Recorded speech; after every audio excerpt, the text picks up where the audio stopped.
How do you close a business owner on the spot? I learned this the hard way back when I first started doing door to door sales almost 10 years ago.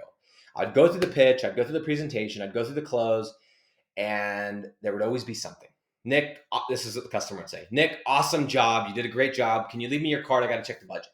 Or leave me your card. I got to check with my spouse. Leave me your card. I got to check this. And there's always something, right? And what happens is you don't close these people. So I made it my rule of thumb that if I get on a call, on that final Zoom call, which I always do a Zoom call, and we can talk about that later, I am getting the deal or it's a no. It's a yes or no. Maybe to me is a no. And I'll let the customer know, hey, look, if you're a maybe at this point, I'm done. I'm out. And I'll say that respectfully, but I just can't do maybes because my time is too precious. And also because you're not going to close anyway. So I'd rather get a no now than later, right? That's my internal dialogue. And so I made it a rule that I'm going to close every single deal on the spot once that call is set up. So how do I do that? Okay, well, this is how. Contrary to what you may think, whether how it looks or how it doesn't look, I don't care. I do not like the hard close. I don't like being hard closed, and I don't like hard closing. I don't love confrontation. And so I don't know if I've thought about this a lot. Like, did I develop this because of that, or did I develop this because it's a better method? I don't know why I do it this way, but I know that it works. Okay, and all the people that I've trained to do this, it works. Here's what you do. We already know what the objections are going to be. We already know when we're selling flat fee lead gen what they're going to be, right? The objections are going to be, okay, well, if it's a flat fee, there's no guarantees, right? If it's a flat fee, what about this? What about that, right? We also know that people are going to say, awesome job. I like it. Let me get back with you tomorrow. Let me get with you Monday. And on and on and on, right? So here's what I do. I already know the objections because I've done this so many dang times.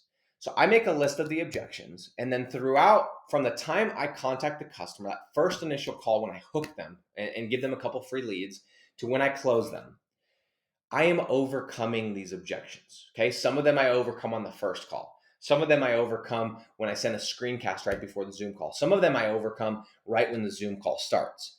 But every single one of those objections, I have already squashed, I've already overcome before I get on the call, which leaves them with no way to dive to this objection. Okay, let me give you an example.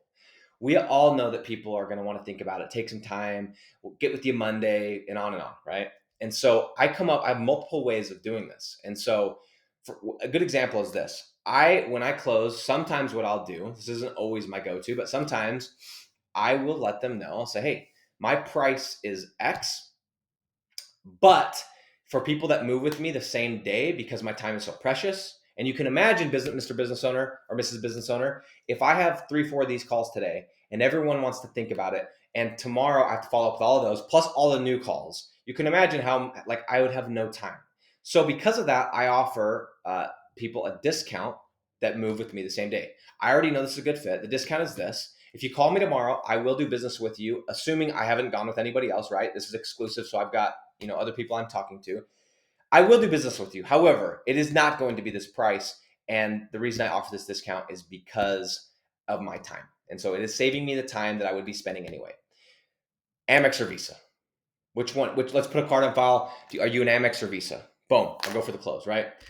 And so I have all of these little strategies built into my process so that I am overcoming these objections before they even come up. And there's no way. So then when they say, well, can I call you tomorrow and get that price? Well, you can call me tomorrow, but you're not getting that price. Okay. If that's the case, cool. And like I told you earlier, I am talking to other people. And if I end up going to somebody else, I'm sorry, but I can't wait around. Period. End of story. Okay. So anyway, that's just a little tip. That's how I close. I close every single deal. Of course, there are exceptions because there are scenarios, there are situations where I've done this long enough in my gut. I'm like, okay, there is a thing, which I'm going to create a separate video on what you do if you absolutely have tried everything and you can't close, what you should do. But for 99.9% of the deals that you're going to pitch, you got to close them on the spot or you're not going to get them. Okay. And that's how I do it, is by overcoming the objection before the close rather than waiting for the close and waiting for the objection and then trying to overcome it. If you like this video, if you like what you're hearing, if it resonates with you, if you think that I'm not full of crap and I actually know what I'm talking about, I have an entire Facebook group dedicated to talking about selling and pre-selling flat fee deals, It's going to be somewhere on this video or in the description. Check it out. I'll see you inside.